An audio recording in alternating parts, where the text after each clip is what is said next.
Construction करनी न्यारी होती है। एक द्वीप की इतना क्षेत्र है कि ये सारे ब्रह्म से वहां के सभी दीप रच दिए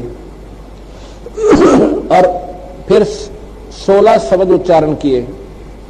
शब्द से सृष्टि होती है सतलोक में, ये मैथुन सृष्टि नहीं है।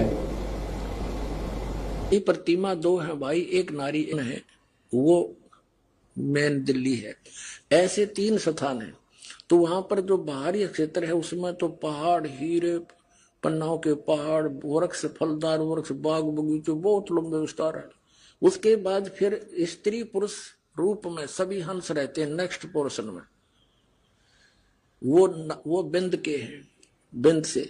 और उससे नेक्स्ट जो स्थान है वो केवल नाद से यानी वचन से बनते हैं वहां उनकी उत्पत्ति, और वहां फिर सतपुरुष परमात्मा का स्थान है। इसका अर्थ ये तो बहुत लंबा चौड़ा, उसको पार करना है। उस दूसरे मंत्र से उसकी कमाई देनी है उसको।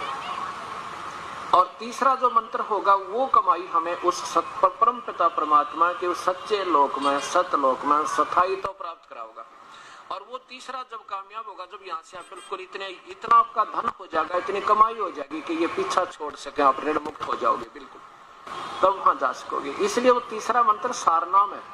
उसको सत शब्द भी कहते हैं, उसको सार शब्द भी कहते हैं, उसको सार नाम भी कहते हैं और सत शब्द भी कहते हैं। आपको दिखाता हूँ। और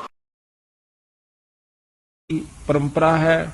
उस मंत्र के बाद फिर देखते हैं कि इसमें कुछ आस्था बढ़ी है तो हम सांस का सुमन दे देते हैं, और भी ज्यादा वो परख की जाती है कि इसमें कितनी का आस्था बढ़ ली है। उसके बाद फिर उसको सार नाम दिया जाता है।